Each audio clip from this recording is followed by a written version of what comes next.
GST संस्कार पर विभिन्न खाद्य पदार्थ ठारू आरंभ करी विभिन्न सामग्री दर में परिवर्तन घटी तेज यह केते ग्राहक और व्यवसायी को सुहाउछि से नहीं बालेश्वर अधिक सूचना देउछन्ति आम बालेश्वर रिपोर्टर आशुतोष मल्लिक।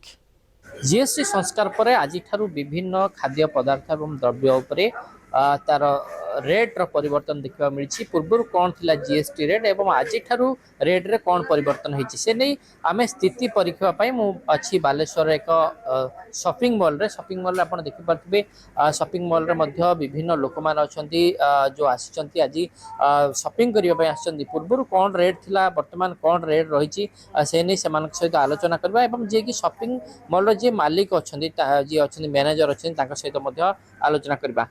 गोटे बड़ संस्कार है जीएसटी रे जदि कहबा पूर्वर गोटे धार्य थिला रेट थिला वर्तमान आज दर रे परिवर्तन होती जीएसटी रे बहु जो खाद्य सामग्री हो किंबा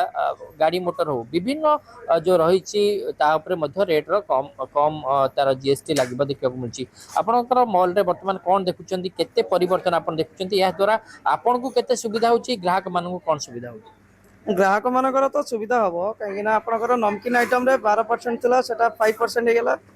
आप चॉकलेट आइटम 18% था 5% होगा। बाथसब 18% था 5% होगा। आपंकर रेगुलर बेसिस नोटबुक आपंकर जहाँकि आपंकर 18% था से 0% हो जहाँ पिला पाठ पढ़ाई माने सुविधा हो ग्राहक मान केते द्वारा लाभ हम ग्राहक मान केते आग्रह रे आपन ठारू सब जिंस पत्र ग्राहक मान को आम एक्सट्रा जी डिस्काउंट माने जो जीएसटी टा कमी एडिशनल तांको ऐड करी पर बिल रे दिया होची। अच्छा सब जिंस रेट भी कमी जाई छी। मोर 1300 टका एक्चुअली होतला मोर कटि की 20 टका पका पे कटला होते। अच्छा कोन रे आपण अनुभव करछन्ती जे रेट रे कम होईची किछि बिस्किट रे कमी छी सब जिंस रे कमी छी। आम मानकर पई सुविधा माने जीएसटी कमिला अपन पर से हिसाब रे माने हम नुआ बिल आसले नुआ रेट रो पर डायरेक्ट बिल हो वर्तमान एडिशनल डिस्काउंट रे वर्तमान ऑल स्टॉक जा अछि दिया बहुत बेनिफिटेड है कहीं जे भी ये करथिले नवा पाई टिके करथिले से ऑटोमेटिक नेबे कम रेट रहले कंज्यूमर आइटम ऊपर बेटर जा रेट करथिले निश्चय शुणुले आम प्रतिक्रिया नौलु ग्राहक मैंने आसुंच जो भावे विभिन्न मॉल रे विभिन्न सामग्री प्रयोग कर देखिपे मॉल रे विभिन्न सामग्री उपलब्ध अच्छी लोक मैंने आसुंच से सामग्री किणापी आपण कौन कहे आज्ञा नुआ जीएसटी संस्कार पर वर्तमान दर रे परिवर्तन घटी आपण जन ग्राहक हिसाब से आसुँच कि देखुं कौन प्रभाव पड़ो एवं केते आपण सुविधा है जीएसटी देखु ये तो बहुत दिन रू डिमांड थिला बेस्ट जीएसटी इम्प्लीमेंटेशन हेलानी इंडियन इकोनॉमी रे जहाँ भी हो देरी रे बरंग हो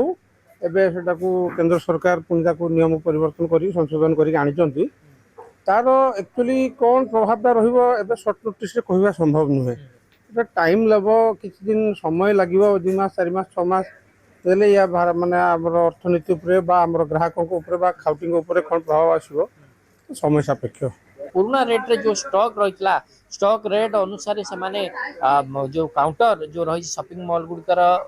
गुड़िक से नहीं दर धार्य कर जीएसटी अनुसार नुआ दर लगाउछन्ती से नहीं समस्त मन में प्रश्न रोचे तेणु सरकार जो भाव जीएसटी नुआ दर आनी संस्कार आनी जीएसटी तेणु साधारण लोक मैंने जो मैंने अच्छा विभिन्न ग्राहक मैंने से उपकृत हेबे बोली